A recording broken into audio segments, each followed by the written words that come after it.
दोस्तों नमस्कार, स्वागत है आप सभी का स्टडी विज्ञान प्रकाश में। देखिए, ये जो वीडियो है करंट अफेयर्स पर आधारित है और इनमें बहुत ही इंपॉर्टेंट जो पॉइंट्स हैं आगामी परीक्षाओं में बहुत ही जरूरी हैं, उन्हीं को सम्मिलित किया गया है। पूरा जो करंट अफेयर्स है वो प्रतियोगिता दर्पण के अप्रैल अंक पर आधारित है, यानी कि प्रतियोगिता दर्पण में जो राष्ट्रीय घटनाक्रम नाम का एक शीर्षक से एक चैप्टर आता है, तो उसमें जो भी इंपॉर्टेंट पॉइंट्स दिए गए हैं वो इस पूरे जो है वीडियो में आपको मिलेंगे। बहुत इंपॉर्टेंट है, पूरा वीडियो देखिएगा आप। तो देखिए, सबसे पहली जो खबर है बहुत इंपॉर्टेंट है, वो ये है कि स्कॉर्पिन श्रेणी की तीसरी पनडुब्बी जिसका नाम INS करंज है, इसको याद रखिएगा। इसका जलावतरण किया गया है 31 जनवरी 2018 को अरब सागर स्थित मझगांव गोदी में। और इसको बनाया किसने है, अगर ये सवाल आता है तो जवाब होगा कि MDSL ने, मझगांव डाक शिप बिल्डर्स लिमिटेड। देखिए, ये MDSL का फुल फॉर्म है, ठीक है। नौसेना प्रमुख एडमिरल लांबा की उपस्थिति में जलावतरण उनकी पत्नी रीना लांबा ने किया, ये भी आप याद रखिएगा, ठीक है। जलावतरण के पश्चात लगभग 1 वर्ष तक कड़े परीक्षणों के दौर से यह गुजरेगी। उसके बाद इसे औपचारिक रूप से भारतीय नौसेना में शामिल कर लिया जाएगा। यह पनडुब्बी फ्रांसीसी नौसैनिक कंपनी DCNS, देखिए ये भी याद रखिएगा, फ्रांसीसी नौसैनिक कंपनी है DCNS के सहयोग से बनाई जा रही है। देखिए, एक समझौता हुआ है भारत और फ्रांसीसी नौसैनिक कंपनी DCNS के साथ, जिसके तहत वो 6 पनडुब्बियों का निर्माण करेगी। तो ये तीसरी पनडुब्बी है और ये पनडुब्बी जो कि ये रडार की पकड़ में नहीं आएगी और बहुत सटीक निशाना साध सकती है। देखिए, INS करंज का यह नामकरण कलवरी श्रेणी की पिछली पनडुब्बी INS करंज, जिसे 2003 में नौसेना से हटा दिया गया था, उसके स्थान पर किया गया है, ठीक है। अब देखिए, 6 पनडुब्बियों की ये परियोजना जो है 2020 में पूरी होगी, यानी कि 2020 तक 6 पनडुब्बियाँ बना दी जाएंगी। अब इसमें थोड़ी सी बात मैं आपको और बता देता हूँ कि इस श्रेणी की जो पहली पनडुब्बी थी उसका नाम क्या था। तो उसका नाम था INS कलवरी, ठीक है। तो उसका भी नाम आप याद रखिएगा, INS कलवरी। देखिए, इसमें जो है ना, इसको कुछ लोग कलावरी भी पढ़ते हैं, ठीक है। तो INS कलावरी का समुद्री परीक्षणों के लिए जलावतरण जो था अप्रैल 2015 में किया गया था, ये भी याद रखना आप। अप्रैल 2015 में किया गया था। नरेंद्र मोदी जी ने मतलब इसका जलावतरण किया था। 14 दिसंबर 2017 को नौसेना में शामिल कर लिया गया है। 14/12/2017 से ये नौसेना में शामिल है, यानी कि जो पहली पनडुब्बी थी, ठीक है। अब दूसरी पनडुब्बी के बारे में बात कर लेते हैं। जो दूसरी पनडुब्बी थी उसका नाम क्या था, INS खंडेरी। तो इसको भी आप याद रखना। INS खंडेरी जो है, इसका जलावतरण 12 जनवरी 12/1/2017 को किया गया था, ठीक है। और ये जो इसका जलावतरण हुआ था वो तत्कालीन रक्षा राज्य मंत्री श्री सुभाष भामरे की पत्नी बीना भामरे, ये नाम भी इम्पोर्टेंट है, बीना भामरे ने किया था, ठीक है। यह पनडुब्बी अभी परीक्षण के दौर में है, यानी ये जो दूसरी पनडुब्बी है ये परीक्षण के दौर में है तथा इसे इस वर्ष 2018 में नौसेना में शामिल किए जाने की संभावना है। इस साल इसे भी नौसेना में शामिल कर लिया जाएगा। और तीसरी पनडुब्बी जो है उसके बारे में तो मैंने आपको बता ही दिया। 6 पनडुब्बियाँ बनेंगी। अब पहली पनडुब्बी का नाम तो आपको पता हो गया, INS कलवरी है। दूसरी का नाम होगा INS खंडेरी। तीसरी जो है वो आप देख ही रहे हो कि इसका नाम क्या रखा गया है, इसको आप देख लीजिए, INS करंज है। जो चौथी पनडुब्बी होगी उसका नाम होगा INS बेला, ठीक है, ये भी आप याद रखना, INS बेला। 5वीं जो पनडुब्बी होगी उसका नाम होगा वगीर, VAGIR। और जो अंतिम पनडुब्बी होगी उसका नाम क्या होगा, VAGSHER, वाक्सीर, ठीक है। जो भी निर्माण की विभिन्न अवस्थाओं में है। तो ये जो पनडुब्बियाँ होंगी वो 2020 तक, मतलब ये जो परियोजना होगी वो कंप्लीट हो जाएगी। अब देखते हैं अगले इम्पॉर्टेंट पॉइंट को, और ये संबंधित है प्रधानमंत्री रिसर्च फेलोशिप से। देखिए, जो प्रधानमंत्री रिसर्च फेलोशिप है इसके बारे में जो घोषणा हुई थी वो बजट 2018-19 जो प्रस्तुत कर रहे थे वित्त मंत्री अरुण जेटली, तब उन्होंने इस बजट मतलब इस परियोजना के बारे में उन्होंने बात की थी। ये जो परियोजना है ये बहुत ही इंपॉर्टेंट है।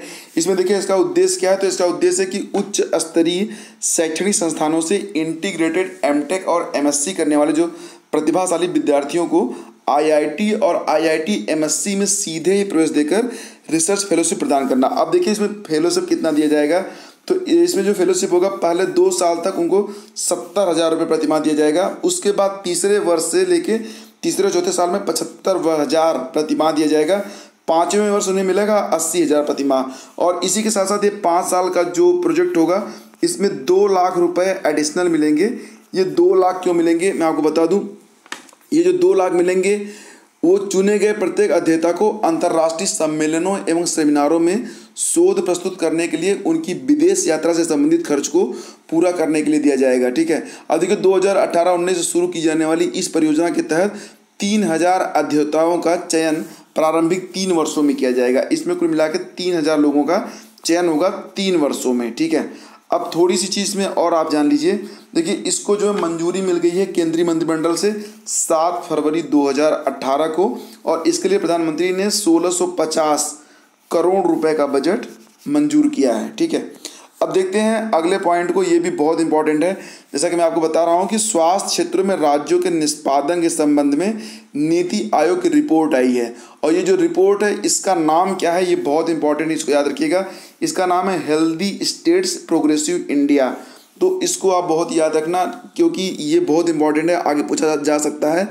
और इसको जो है विश्व बैंक की तकनीकी सहायता तथा केंद्र सरकार के स्वास्थ्य एवं परिवार कल्याण मंत्रालय के सहयोग से नीति आयोग ने तैयार किया। इसमें जो है 3 वर्गीकरण किया गया है, यानी कि इसमें जो है विश्व बैंक की तकनीकी सहायता तथा केंद्र सरकार के स्वास्थ्य एवं परिवार कल्याण मंत्रालय के परामर्श से नीति आयोग द्वारा तैयार की गई इस रिपोर्ट में केंद्र एवं संघ शासित क्षेत्रों का वर्गीकरण जो किया गया है वो 3 श्रेणियों में किया गया है। वो क्या है, बड़े राज्य हैं, छोटे राज्य हैं और केंद्र शासित राज्य हैं। तो इनके आधार पे देखिए यहाँ पर एक इंडेक्स बनाया गया है, और इस इंडेक्स में जो है शीर्ष स्थान मतलब समग्र निष्पादन के आधार पर जो दिया गया है वो पहले स्थान पर केरल है, दूसरे स्थान पर पंजाब है और तीसरे स्थान पर तमिलनाडु है। अब वार्षिक मतलब कि स्तर पर अगर देखें तो शीर्ष स्थान पर जो 3 राज्य दिए गए हैं उसमें से झारखंड है, जम्मू एंड कश्मीर है और यूपी है। और शीर्ष स्थान में जो छोटे राज्य हैं उनमें मिजोरम और मणिपुर है। इनके समग्र प्रदर्शन के आधार पर इनको ये श्रेणी दी गई है। और अब देखिए संघ शासित क्षेत्रों में लक्षद्वीप का समग्र प्रदर्शन और वार्षिक प्रगति दोनों ही दृष्टियों से पहला स्थान पर। ये बहुत याद रखिएगा आप कि लक्षद्वीप जो है ये पहले स्थान पर है इस इंडेक्स में, जो कि संघ शासित क्षेत्रों से संबंधित है। ठीक है। अब देखिए अगले पॉइंट पे आते हैं, और अगला पॉइंट है थिएटर ओलंपिक्स 2018 से।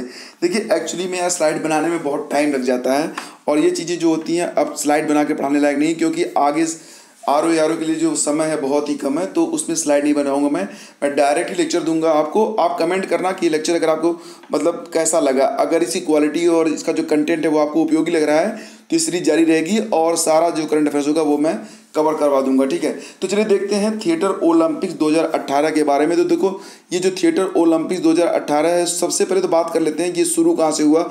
तो देखिए थिएटर ओलंपिक्स विश्व के उत्कृष्ट थिएटर ग्रुप्स का एक महोत्सव है। विश्व भर के थिएटर ग्रुप्स को एक मंच पर लाने के प्रयास के तहत इसकी स्थापना जो हुई थी वो 1993 में ग्रीस में डेल्फी में हुई थी। ठीक है। अब डेल्फी ग्रीस में एक स्थान है, और इसका पहला आयोजन 1995 में डेल्फी में ही हुआ था। डेल्फी कहाँ पर है, ये देखो ग्रीस में है। ठीक है। अब देखो देखते हैं थिएटर ओलंपिक्स 2018 के बारे में। तो थिएटर ओलंपिक्स का ये 8वां संस्करण था, जिसका जो है उद्घाटन नई दिल्ली में एम वेंकैया नायडू जो कि आपके उपराष्ट्रपति उन्होंने किया था। ये शुरू हुआ था 17 फरवरी 2018 को। 17 शहरों में ये अपनी उपस्थिति दर्ज कराएगा, यानी कि 17 शहरों में, जिनमें से दिल्ली के अतिरिक्त अगरतला, अहमदाबाद, बेंगलुरु, भोपाल, भुवनेश्वर, चंडीगढ़, चेन्नई, गुवाहाटी, इम्फाल, जयपुर, जम्मू, कोलकाता, मुंबई, पटना, तिरुवनंतपुरम और वाराणसी में इनका आयोजन होगा।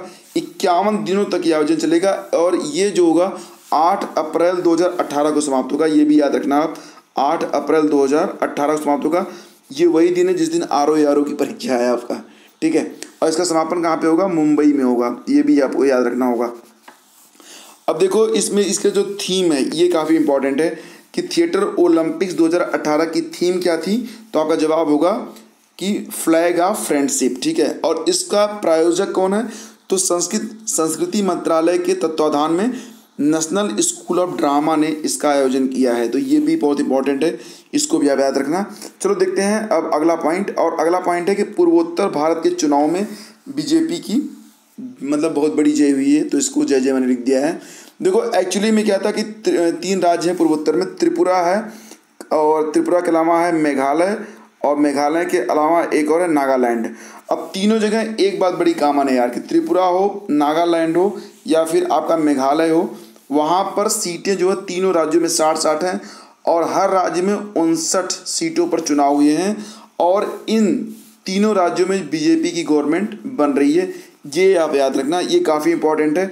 अब ये चीज़ और भी आप याद रख लेना कि जो है त्रिपुरा में कांग्रेस को 0 सीट मिली है, ठीक है, और नागालैंड में भी कांग्रेस ने कोई अच्छा परफॉर्मेंस नहीं किया है, लेकिन मेघालय में कांग्रेस को सबसे अधिक 21 सीट मिली। तत्पश्चात भी वो अपना जो है गवर्नमेंट नहीं बना सकी वहाँ पर बीजेपी की गवर्नमेंट बन गई है। तो देखो ये चीज़ें काफ़ी इंपॉर्टेंट थी और इसको याद रखना बहुत ज़रूरी था। अगले वीडियो में हम लोग आगे के जो है करंट अफेयर्स के बारे में डिस्कस करेंगे। आपकी राय बहुत महत्वपूर्ण है इस पर सीरीज को जारी रखने के लिए। अगर इस सीरीज आपको पसंद आई तो प्लीज़ जो है मुझे बताना, और अगर मतलब आप ये अच्छा लगा तो इसी रूप में मैं पूरा करंट अफेयर्स आपका कंप्लीट करवा दूंगा। तो मिलते हैं आपसे अगली बार, तब तक के लिए नमस्कार, जय हिंद, जय भारत। वीडियो पसंद आया, प्रयास अच्छा लगा तो लाइक जरूर करना, पहली बार चैनल पर हो तो सब्सक्राइब कर लेना ताकि आगे की अपडेट्स आपको मिल सके, ठीक है। तो मिलते हैं अगली बार, तब तक के लिए नमस्कार, जय हिंद, जय भारत।